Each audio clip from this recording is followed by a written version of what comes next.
Chapter 11 समझने से पहले तुमको एक टॉपिक समझना है, सर्वांग समता, जो क्लास 9th में तुमने पढ़ा था। कनग्रेंसी कहते थे इंग्लिश में। इंग्लिश वाले वर्ड भी थोड़े बहुत याद रखा करो। इंग्लिश में कहते हैं इसको कनग्रेंसी, ठीक है। हिंदी में कहते हैं सर्वांग समता।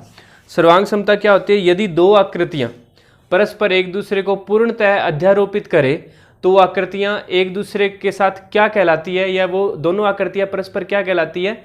सर्वांग सम आकृतियाँ कहलाती है। कैसी आकृतियाँ कहलाती है? सर्वांग सम। सर्वांग सम का मतलब सर्व अंग समान, यानी उनके आपस में सारे के सारे अंग क्या है? समान है। जैसे अपने एक त्रिभुज के बारे में बात करते हैं, एक त्रिभुज के बारे में बात करते हैं। जैसे मैंने एक ये त्रिभुज लिया ABC,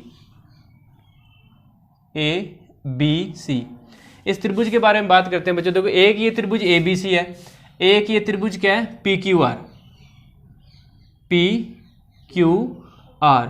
मैंने कहा इसकी जो AB भुजा है बच्चों वो 5 सेंटीमीटर की है, AC 6 सेंटीमीटर की है, BC 7 सेंटीमीटर की है, ठीक है। ऐसे ये QR 7 सेंटीमीटर की है, AB 5 सेंटीमीटर की है, और ये PR जो है बच्चों ये 6 सेंटीमीटर की है, ठीक है। एंगल B है 60 डिग्री का, एंगल Q भी 60 डिग्री का है, एंगल C है बच्चों 70 डिग्री का, एंगल R भी क्या है? 70 डिग्री का। एंगल A कितने का होगा बताओ? 50 डिग्री का। कितने डिग्री का? 50 डिग्री का। 7 6 13 130 ये ले गया तो इसके पास 50 बचा और इसके पास भी 50। अब मैंने एक छोटा सा क्वेश्चन पूछना है तुमसे, मुझे इतनी सी बात बता दो बस। क्या ये ट्रायंगल या ये त्रिभुज मैं उठाऊं और इसके ऊपर रखूं तो क्या ये इसको पूरी तरीके से ढक लेगा? हाँ या ना? क्यों ढक लेगा? क्योंकि इसकी ये वाली साइड इसके बराबर है, ये वाली साइड इसके बराबर है, ये वाली साइड इसके बराबर है, और इनके एंगल भी क्या है? कौन से एंगल? संगत कोण। संगत कोण बराबर है, कोरेस्पोंडिंग एंगल्स आर इक्वल। संगत कोण को क्या कहते हैं? Corresponding angles. जैसे मेरी ये उंगली है, तुम्हारा हाथ देखो, हाथ देखो तुम्हारा, ये जो उंगली है इसके कोरेस्पोंडिंग उंगली कौन सी है तुम्हारे पास? ये है क्या? ये इसके कोरेस्पोंडिंग तुम्हारे पास कौन सी है? इसके कोरेस्पोंडिंग यही है, ठीक है। और इसके कोरेस्पोंडिंग क्या है क्या कुछ इसके कोरेस्पोंडिंग तुम्हारे पास? मेरे पास अंगूठा है क्या? तुम्हारे पास है क्या? है ना। तो इसके कोरेस्पोंडिंग वो है तुम्हारे पास थंब जो है, ठीक है क्या। तो एंगल A का कोरेस्पोंडिंग एंगल कौन सा है? एंगल A का संगत कोण कौन सा है? कितने डिग्री का? एंगल B का कोरेस्पोंडिंग एंगल, एंगल C का कोरेस्पोंडिंग एंगल, AB के कोरेस्पोंडिंग साइड कितने सेंटीमीटर की? BC के कोरेस्पोंडिंग साइड कितने सेंटीमीटर की? AC के कोरेस्पोंडिंग साइड कितने सेंटीमीटर की? अगर कोई दो शेप हो, अपने सिर्फ ट्रायंगल के बारे में पढ़ रहे हैं क्योंकि तुम्हारे सिलेबस में ट्रायंगल ही है, ठीक है। अगर किन्हीं दो ट्रायंगल के अंदर कोरेस्पोंडिंग साइड्स इक्वल हो, कोरेस्पोंडिंग एंगल्स इक्वल हो, कोई दो त्रिभुजों में संगत भुजाएं बराबर हो, संगत कोण बराबर हो, तो वो दोनों त्रिभुज एक दूसरी को पूरी तरीके से ढक लेंगे। ये जो ढक लेंगे ना, ये जो शब्द बोले हैं, इनको और अच्छी भाषा में कहूँ तो ये त्रिभुज ABC त्रिभुज PQR के सर्वांग सम है। क्या है? इसको ऐसे लिखा जाता है कि ट्रायंगल जो ABC है बच्चों, त्रिभुज ABC जो है वो सर्वांग सम है त्रिभुज PQR के। आगे बात समझ। जब दो ट्रायंगल या त्रिभुज सर्वांग सम होते हैं तो उनकी भुजाओं का अनुपात 1:1 होता है। कितना होता है? 1:1। कैसे? ये देखो AB बटे में PQ, AB बटे में PQ 5/5 कितना आ गया? BC बटे में QR 7/7, ठीक है। AC बटे में PR 6/6 1:1। अगर दो त्रिभुज क्या हो? सर्वांग सम हो तो उनकी भुजाएं बराबर तो होती हैं, एंगल भी बराबर होते हैं, साथ में उनकी साइड्स का रेशियो भी क्या होता है? इक्वल होता है। आगे बात समझ। ये है बच्चों हमने सर्वांग समता पढ़ी है, कनग्रेंसी। सर्वांग समता का सबसे इजी एग्जांपल दिखाता हूँ, अपने दोनों हाथ। ये अपने दोनों हाथ क्या आपस में सर्वांग सम है? क्या इस हाथ को इसके ऊपर रखा, क्या इसने इसको पूरी तरीके से ओवरलैप कर लिया? कर लिया ना। देखो परमात्मा ने एकदम सही बनाया। थोड़ी सी गलती कर देता परमात्मा, आगे पीछे कर देता, क्या हो जाता देख। फिर बाई चांस इस हाथ की जगह तुम्हारा पैर होता, देखो फिर देखो ओवरलैप होता, क्या हो जाता ओवरलैप? नहीं होता, फिर नहीं होता। परमात्मा सबसे बढ़िया आकृतियां बनाता है, सबसे अच्छी शेप्स बनाता है। देखो तुमको बनाया, ठीक है, जैसा मर्जी बनाया हो, ऐसे थोड़ी है, लेकिन बनाया तो है। तो देखो तुम्हारे अंदर पूरी क्या है, सर्वांग क्षमता है। ये आंख इसके बराबर बनाई है, ऐसे थोड़ी है ये जो है ये इतनी बड़ी कर दी, ऐसा नहीं की ना। तो देखो उसने कितनी अच्छी बात की है। तो ये इसके पूरा ओवरलैप कर रहा है, ठीक है। इसको कहते हैं कि ये हाथ इस हाथ के क्या है, सर्वांग सम है। क्या है? सर्वांग सम। आगे बात समझ। तो इस तरीके से अपना ये सर्वांग समता का टॉपिक मैंने तुमको ज़्यादा नहीं समझाया, एकदम ब्रीफ में समझाया है, ताकि अपने इस बिहाफ पे 11.1 कर सके। तो आप पहले इसको नोट कर लो। और बताओ, कोई एग्जाम्पल बताओ मुझे सर्वांग समता का।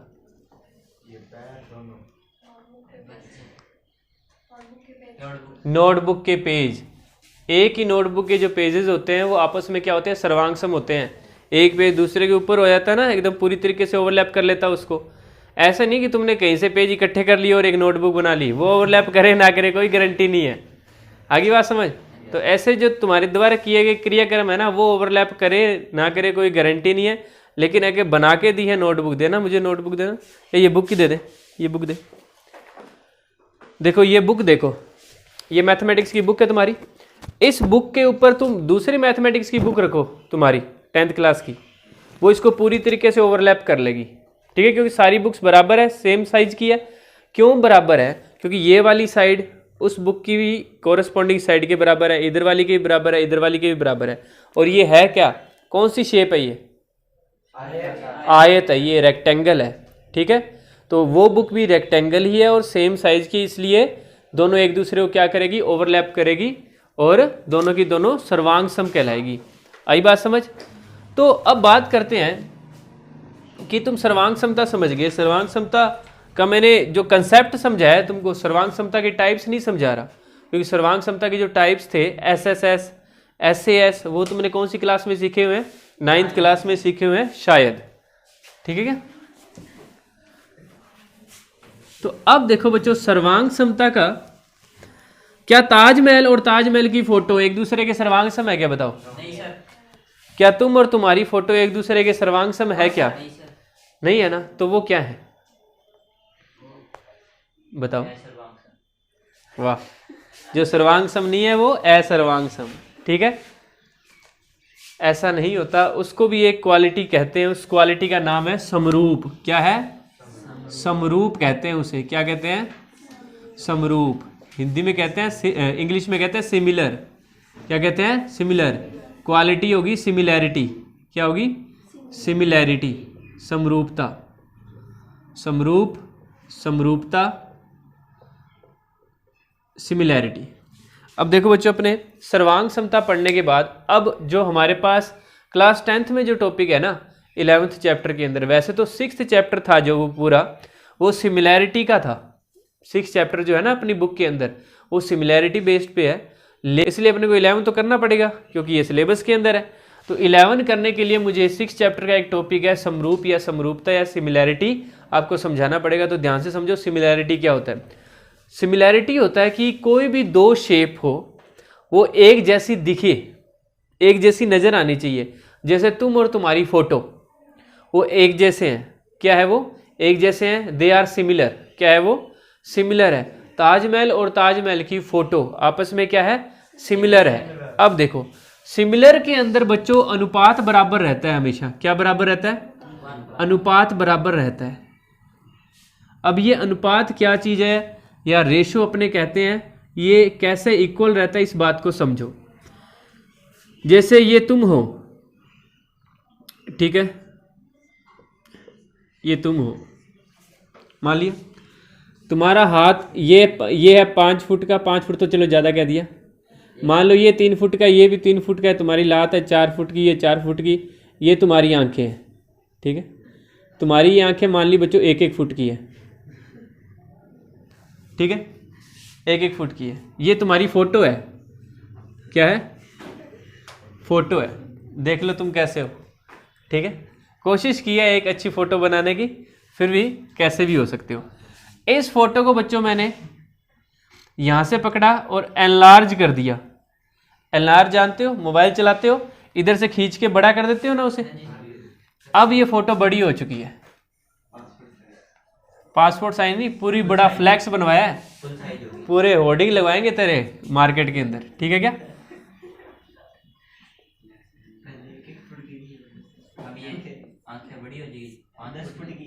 अब देखता जा बस। अब ध्यान से सुनना मेरी बात। ये जो आंख है ना, ये तुम्हारी जो आंख है, चलो नाक भी बना देता हूँ, ये नाक हो गया तुम्हारा, 1.5 नहीं 2 फुट का बना देते, ये 2 फुट का, ठीक है? इतना बड़ा नाक है तेरा, ठीक है? अब देखो, अब बच्चों ये आंख जो है ना, तुम्हारी जो आंखें हैं, ये मैंने कर दी 3-3 फुट की कर दी। कितने की कर दी? 3-3 फुट की कर दी। तो अब मुझे आपको ये बताना है, आपको बताना है मुझे, कोशिश करो कि आपका नाक कितने फुट का हो गया? 4 कितने का हो गया? देखो ये जब आंखें 1 से 3 गुना हो चुकी है, 1 से 3 गुना हो चुकी है, तो नाक कितना हो जाएगा बताओ? 6 हो जाएगा। नाक कितना हो जाएगा? 6। और ये तुम्हारे जो हाथ है, जो कानून के हाथ है तुम्हारे, ये कितने गुना हो जाएंगे? ये कितने हो जाएंगे? 9। और तुम्हारे लाते कितनी हो जाएगी? 12-12 फुट की हो जाएगी। कितनी? तो तुम्हारी जो आंखें थी, ब्लू आईज जो थी तुम्हारी, वो 3 गुना हो गई थी। पहले कितनी थी? 1-1 थी, फिर कितनी कर दी? 3 गुना कर दी, ठीक है? हाथ कितने कितने थे? 3-3 फुट के थे, तो वो कितने फुट के हो जाएंगे? 9 फुट के हो जाएंगे। तुम्हारी लातें पहले 4-4 फुट की थी, अब कितने फुट की हो जाएगी? ठीक है? तो 2 केस है आपके पास, एक तो ये छोटी फोटो है, एक एनलार्ज कर दिया आपको। या ऐसे भी सोच सकते हो, ये तो ताजमहल की फोटो है, मान लो तुम ताजमहल हो, ये तो ताजमहल की फोटो है और ये ओरिजिनल ताजमहल है। ये क्या है? ओरिजिनल ताजमहल है। कोई बिल्डिंग है और उसकी फोटो है, तो उनके अंदर बच्चों अब ध्यान से सुन लेना, एक वर्ड बोलूंगा, उन दोनों के अंदर एक चीज हमेशा सेम रहती है। किस किस में? कोई फोटो और वो जो ओरिजिनल खुद है, उन दोनों में एक चीज सेम रहती है, उस चीज को कहते हैं रेशो, अनुपात। किसका अनुपात बराबर रहता है? उनके कोरेस्पोंडिंग एलिमेंट्स का, उनके संगत भागों का अनुपात बराबर रहता है। ये आंख है, फर्स्ट आईज फर्स्ट, इधर ये केस सेकंड मान लेते हैं, आईज वाला 1, इधर 1 है और इधर कितना है? 3, 1:3। हाथ, ये आप पहले नोज कर लेते हैं, फर्स्ट केस। नोज सेकंड केस में इधर 3 है, सॉरी इधर 2 है, इधर कितना है बच्चों? रेशो कितना है? इधर अब हैंड का कर लेते हैं, इधर फर्स्ट, इधर तो बच्चों 3, इधर है 9, रेशो कितना है? अब लेग्स, इधर 4 है, इधर 12 है, रेशो कितना है? 1/3। तो जो 2 आकृतियां समरूप हो, समरूप का मतलब इसे कहते हैं समरूप, सिमिलर हो, उनकी कोरेस्पोंडिंग साइड्स का रेशो हमेशा बराबर आता है, उनके संगत भागों का अनुपात हमेशा बराबर आता है। आई बात समझ? सिमिलैरिटी समझ आई? समरूपता क्या होती है? एक तो कोई ओरिजिनल और एक उसकी कोई फोटो या उसकी कोई प्रतिलिपि एक जैसी होती हैं दिखने में, लेकिन उनका रेशो क्या होता है? बराबर होता है। रेशो बराबर होता है। दिखने में एक छोटी और एक बड़ी हो सकती है, या दिखने में दोनों बराबर भी हो सकती है। जैसे तुम हो और तुम्हारा सेम का सेम, तुम्हारे जितने ही पोस्टर बना सकते हैं ना, तो वहां पर तुम्हारा और तुम्हारे पोस्टर के जो कोरेस्पोंडिंग पार्ट्स हैं उनका अनुपात 1-1 है। समझ लो 6 फुट का तुम्हारा हाथ है, मान लो 6 फुट का है, ठीक है, इतना बड़ा सा हाथ है, तो उसमें भी क्या होगा? अगर उतना ही बड़ा कर दिया तो 6/6 1 आ गया ना। मान लो तुम्हारा हाथ 2 फुट का है, ठीक है, तो अगर तुम्हारे जितना ही पोस्टर निकाला तो 2/2 1-1 आ गया। लेकिन अगर तुम्हारी फोटो छोटी कर दी तो भी उनके रेशो हमेशा बराबर रहेंगे। आई बात समझ? इस क्वालिटी को क्या कहते हैं अपने? सिमिलैरिटी। इस क्वालिटी को क्या कहते हैं? सिमिलैरिटी। ठीक है, हिंदी में कहते हैं इसको समरूपता। आगे बात समझ? तो अभी तो मैंने एक एग्जांपल लेके आपको समझाया है, आपके सिलेबस में सिर्फ ट्रायंगल पर बेस्ड है सब कुछ, त्रिभुज पर आधारित सर्वांग समता थी और त्रिभुज पर ही आधारित क्या है, समरूपता है आपके सिलेबस के अंदर। और त्रिभुज ही अपने को बनाने हैं चैप्टर 11 की एक्सरसाइज 11.1 के अंदर। आगे बात समझ। तो वो जो कंस्ट्रक्शन अपने को बनानी है उससे पहले ये सिमिलैरिटी समझनी थी। आई होप सो आपको समझ आ गई होगी, इसको नोट कर लो। अब आपको मुझे बताना है कि ये ट्रायंगल सिमिलर है या नहीं। दो त्रिभुज बना के दिखाता हूँ, आपको बताना है समरूप है या नहीं। A B C P Q R 3 4 5 9 12 15। बताओ ये सिमिलर है या नहीं। सिमिलर है। क्यों सिमिलर है? क्योंकि इनकी साइड्स का रेशो इक्वल आ रहा है, इनकी संगत भुजाओं का अनुपात क्या आ रहा है, बराबर आ रहा है। जैसे बच्चों मान लीजिए सेंटीमीटर में है, ये मान लिया मीटर में है, कोई दिक्कत वाली बात नहीं, अलग अलग हो सकती है। एक ही ट्रायंगल में सारे सेम होंगे, ठीक है। अगर सेम नहीं होंगे तो सेम करने पड़ेंगे। अगली बात समझ। जैसे ये मीटर में, ये सेंटीमीटर में, तो मीटर में बदल लेंगे उसको, ठीक है। आप मुझे ये बताओ कि ए बी और पी क्यू का अनुपात क्या आ रहा है। ए बी और पी क्यू का 3/9 अर्थात 1/3, ठीक है। बी सी और क्यू आर का क्या आ रहा है, बी सी और क्यू आर का 5/15 अर्थात ए सी और पी आर का कितना आ रहा है बच्चों, 4/12 अर्थात 1/3 ही आ रही है, ठीक है। अतः ए बी बटे में P Q equal B C बटे में Q R equal A C बटे में पी आर। तीनों रेशो बराबर है। तीनों रेशो बराबर है तो ऐसे लिखा जाता है बच्चों, त्रिभुज ए बी सी जो है ये समरूप का निशान है, सिमिलैरिटी का साइन है ये। सर्वांग समता में तो इक्वल लगता था क्योंकि वो सारे इक्वल ही होते थे, इसलिए सिर्फ ये वाला साइन लगता है सिमिलैरिटी का, समरूपता का। ट्रायंगल ए बी सी किसके सिमिलर है, ट्रायंगल पी क्यू आर के। और बच्चों इसके अंदर भी टाइप्स होते हैं सिमिलैरिटी के। अगर तीनों साइड आपस में बराबर हो तो इसे कहते हैं एस एस एस सिमिलैरिटी। कौन सी, एस एस एस सिमिलैरिटी, ठीक है। अगर दो साइड और उनके बीच का एंगल क्या हो, सेम रेशो में हो, दो साइड सेम रेशो में हो, उनके बीच का एंगल बराबर हो आपस में। जैसे ये दोनों साइड जो सेम रेशो में है और ये एंगल बच्चों 60-60 का मान लो, ठीक है। तो ये ऐसे एस सिमिलैरिटी से भी सिमिलर हो जाएंगे, ऐसे एस समरूपता से, ठीक है। अगर कोई दो त्रिभुज है, उनके दो एंगल भी बराबर हैं तो भी वो आपस में क्या होते हैं, समरूप होते हैं, ठीक है। इसके लिए ये पूरा 6th चैप्टर में है बच्चों। जो अब अपने कंस्ट्रक्शन स्टार्ट करते हैं, ठीक है। कंस्ट्रक्शन चैप्टर 11 स्टार्ट करते हैं। कंस्ट्रक्शन फर्स्ट आपको सीखनी है। कंस्ट्रक्शन का जो चैप्टर होता है बच्चों, उसके अंदर हमेशा कंस्ट्रक्शन का चैप्टर ऐसे होता है, भले ही आपका 6th क्लास का हो, 7th क्लास का, 8th क्लास का, 9th क्लास का या 10th क्लास के अंदर, सबसे पहले आपको कुछ बेसिक कंस्ट्रक्शन सीखनी होती है। कोई एंगल बनाने सीखने होते हैं या ट्रायंगल बनाना सीखना होता है। उस बिहाफ पे आपको फिर आगे कुछ और स्टेप्स चलने होते हैं जिससे वो कंस्ट्रक्शन वाला चैप्टर कंप्लीट होता है, ठीक है। जैसे 9th क्लास में आपने सीखे थे एंगल 90 डिग्री बनाना कंपास की हेल्प से, 90 डिग्री, 60 डिग्री, 75 डिग्री, ठीक है, 105 डिग्री। 15 के पढ़े में जो आते हैं ना, वो आपने सीखे थे 9th क्लास में। या किसी भी एंगल का हाफ करना, ठीक है, बाइसेक्ट करना कंपास की हेल्प से। किसकी हेल्प से, कंपास, जिसे आप हिंदी में प्रकार बोलते हो, ठीक है। कंपास की हेल्प से आप एंगल का हाफ करना सीखे थे। और क्या सीखा था आपने 9th क्लास में, कोई भी एक लाइन सेगमेंट है, रेखाखंड है, उसका लंबसमद्वि भाजक खींचना कंपास की हेल्प से। कैसे करते थे, जैसे 5 सेंटीमीटर का रेखाखंड खींचा, आधे से ज़्यादा प्रकार खोलते थे, याद करो, फिर दोनों तरफ रख के ऊपर चाप लगाते थे, नीचे चाप लगाते थे, फिर एक सीधी लाइन खींच देते थे। तो वो क्या होता था, लंबसमद्वि भाजक कहते थे उसे। क्या कहते थे, लंबसमद्वि भाजक। लंब का मतलब एकदम सीधा था, समद्वि भाजक का मतलब आधा आधा कर देता था उसको, इसलिए उसको लंबसमद्वि भाजक कहते थे। इंग्लिश में कहते हैं परपेंडिकुलर बाइसेक्टर। क्या कहते हैं, परपेंडिकुलर बाइसेक्टर बोला जाता है इंग्लिश में, ठीक है क्या। तो कंस्ट्रक्शन फर्स्ट पढ़ो आप अपनी बुक के अंदर, कौन सी है, पढ़ो।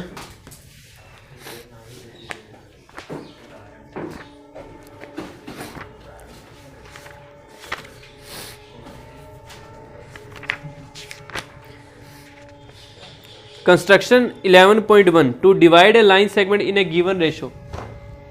एक रेखाखंड को बोलना दिए गए अनुपात में विभाजित करना। एक रेखाखंड को दिए गए, मिल गई क्या, अनुपात में विभाजित करना। विभाजित करना, divide a line segment in a given ratio. बच्चों आपको एक लाइन सेगमेंट गिवन होगा। लाइन सेगमेंट का मतलब होता है रेखाखंड। वो कहेगा कि 10 सेंटीमीटर का एक रेखाखंड है, उसको 3:7 में या 3:7 में आप डिवाइड करके दिखाओ। कैसे करोगे? आपको कंपास की हेल्प से करना है। अब बात करते हैं कि विभाजित करना या इस रेशो में डिवाइड करना, इस बात का मतलब क्या है।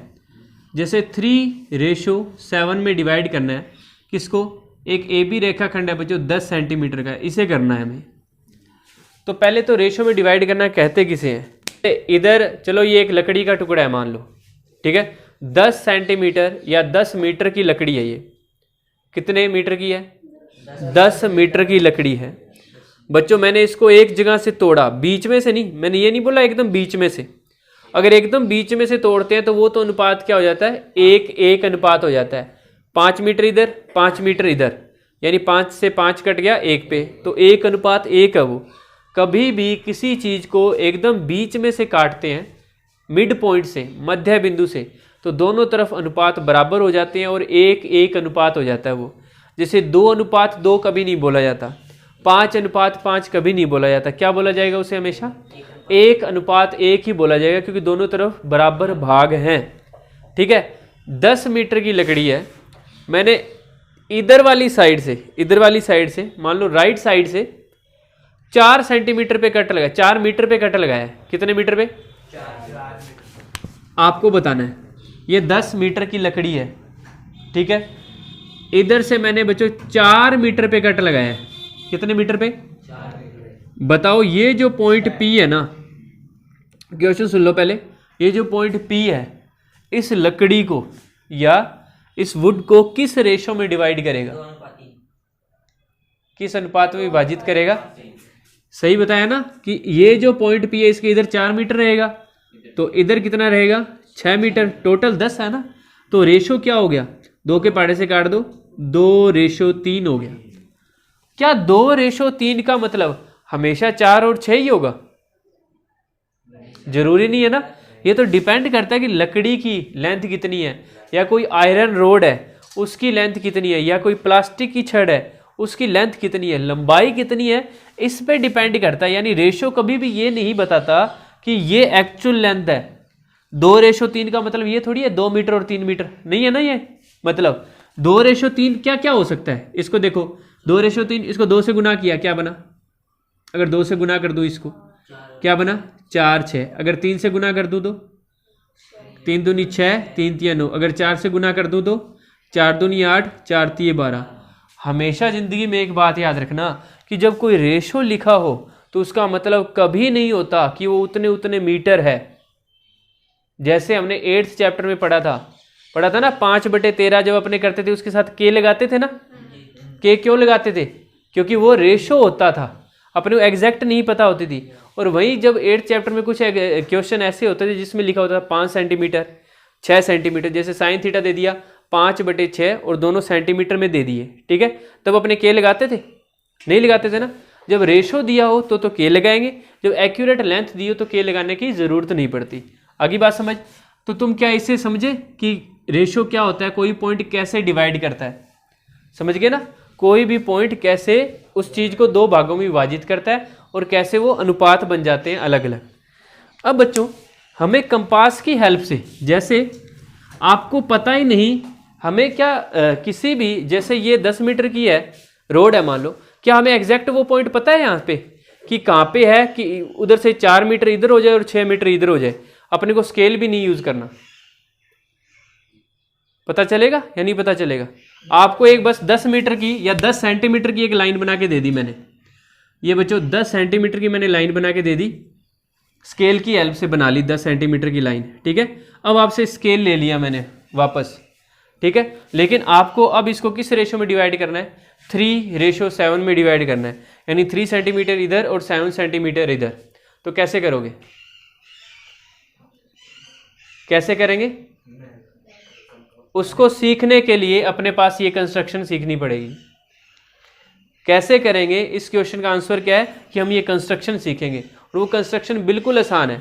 जब भी किसी लाइन सेगमेंट को, रेखाखंड को एक दिए गए अनुपात में विभाजित करना हो तो पहले वो लाइन बना लो, उसके बाद उसके नीचे एक न्यून कोण बनाती हुई लाइन बना लो।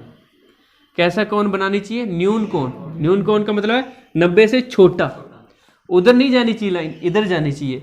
अब इसके ऊपर अपने चाप लगाएंगे। कितने चाप लगाएंगे? जो भी आपको अनुपात दिया है, जो भी आपको अनुपात दिया उनका टोटल कर लो, इतने चाप लगेंगे।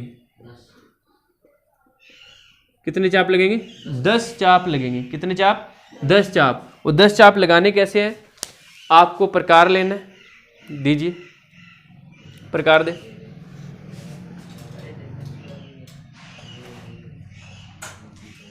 अब प्रकार के अंदर कुछ खास बातें। सबसे पहले तो ऐसा प्रकार कोई नहीं लेना जिसके ऊपर ये लगाओ, ठीक है। ये सारे प्रकार क्या होते हैं? खराब होते हैं, ठीक है। अपने को सिंपल प्रकार लेना है। आगे बात समझ? ये वाला नहीं लेना, ठीक है। इससे इसके अंदर एंगल के अंदर है ना एरर आ जाती है।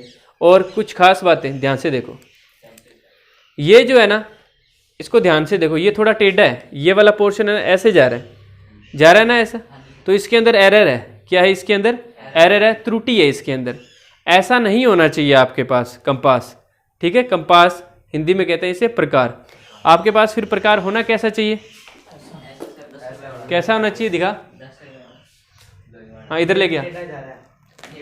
ये इसकी दिमाग की तरह है जो टेढ़ा जा रहा है, ठीक है। अपने को ये वाला लेना है। अब देखो, ये 10 रुपये वाला नहीं है, ये मेरे वाला है। ये भले ही टेढ़ा जाए लेकिन काम सही करेगा। अब हमेशा क्या करना है? Your pencil must be ahead of your compass a few. थोड़ी सी आगे होनी चाहिए।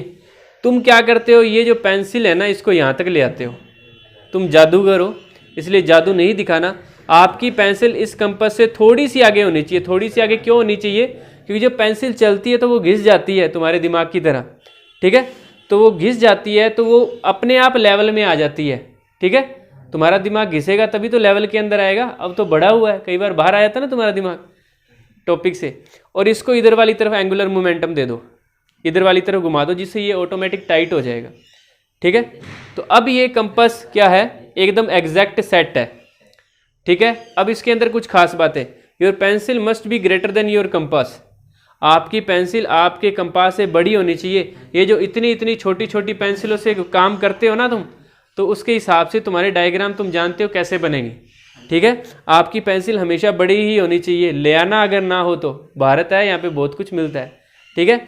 और तुम फिर पकड़ लेते हो इसको ऐसे, इसका मुंह पकड़ लिया बेचारे का और दबाने की पूरी कोशिश करते हो, इसकी जान निकाल देते हो। तो ऐसा बिल्कुल नहीं करना। आपको एकदम सॉफ्ट हैंडेड पेंसिल को पकड़ना है। किसको पकड़ना है? दोनों में से जो भी बड़ा होता है ना उसको पकड़ते हैं, या तो कंपास या पेंसिल। लेकिन मैंने अभी कहा पेंसिल बड़ी लेनी है तो पेंसिल को ही पकड़ना है।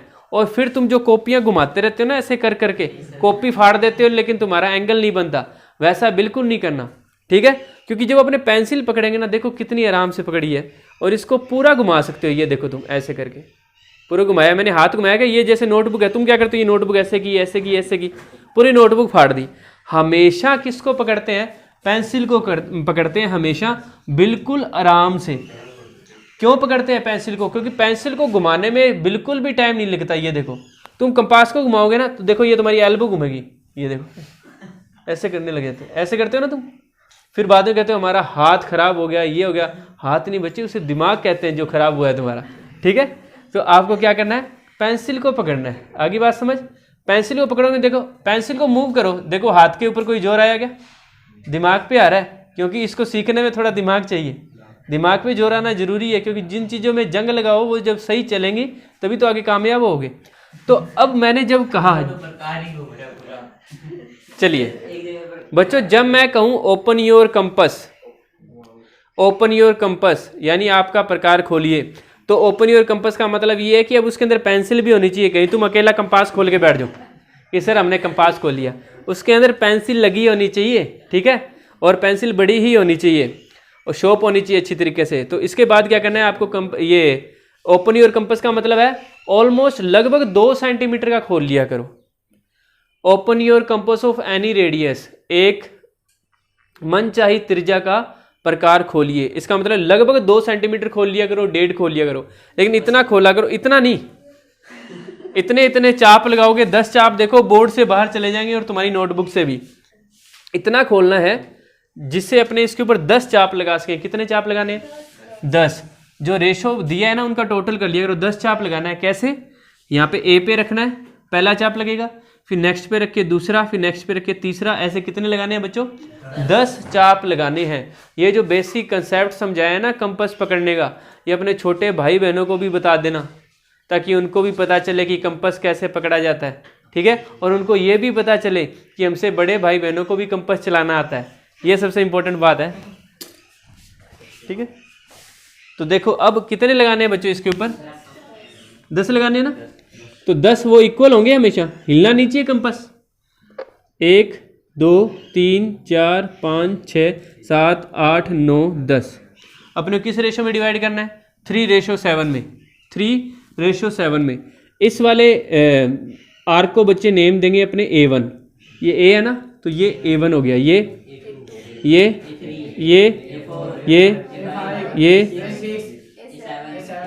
A8 A9 A10, ठीक है। और ये जो लास्ट पॉइंट होता है ना इस लाइन का, इसको अपने X नेम देते हैं। क्या नेम देते हैं? अब ये जो A10 आया है इसको हम अपने B से ज्वाइन कर देंगे। किससे ज्वाइन कर देंगे?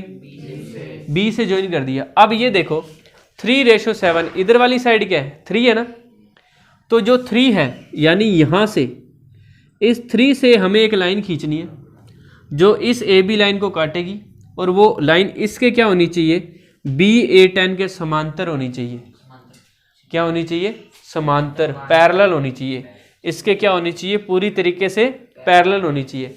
अब समस्या ये है जो कि तुम्हारे पास हमेशा ही होती है कि इसके पैरेलल लाइन यहाँ से A3 से कैसे खींचे, ठीक है। तो क्योंकि तुमको पैरेलल लाइन तुमने सीखा तो है लेकिन तुमको याद नहीं रहता परमात्मा की दया से, ठीक है। तो वो पैरेलल लाइन कैसे ड्रॉ की जाती है मैं आपको एक बार कोशिश करता हूँ समझाने की। उसको ड्रॉ करने के लिए बच्चों पता है क्या करना होता है? कंपास लेना है, सेम वही एनी रेडियस का ओपन करना है। कितना ओपन करना है? Any radius. एनी रेडियस का मतलब लगभग 2 सेंटीमीटर का मान के चला करो, क्योंकि तुमको जब कहते हैं ना कोई भी, तो तुम अपनी मर्जी से ही कुछ भी कर देते हो, तो स्केल से 2 सेंटीमीटर मेजर कर लिया करो। पैरेलल लाइन खींचने की कंस्ट्रक्शन देख लो, यहां पे रखा, आर्क लगाया, सेम उसी कंपास से उतनी ही रेडियस से, हिलना नहीं चाहिए कंपास, यहां पे रखा और आर्क लगाया। यानी क्या किया मैंने?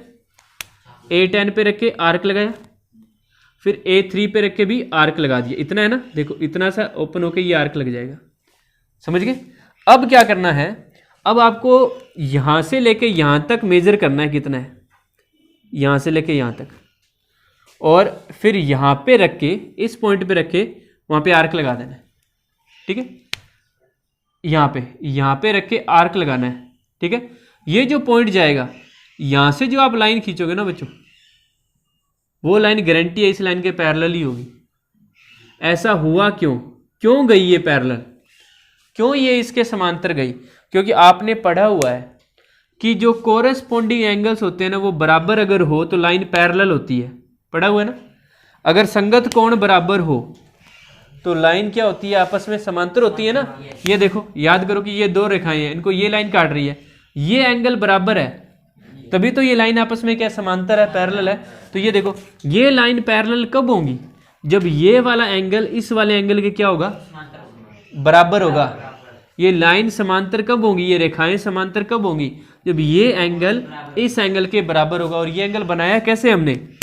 कंपास खोला, एनी रेडियस, यहाँ पे रख के आर्क लगा लिया, आर्क हिंदी में कहते हैं चाप, यहाँ पे रख के लगा लिया, फिर इतना ओपन करके यहाँ लगाया और यहाँ से सेम उसको काट दिया। क्योंकि जितना ये चौड़ा था उतना ही चौड़ा ये हो गया, दोनों एंगल की चौड़ाई बराबर है, यानी दोनों एंगल बराबर है।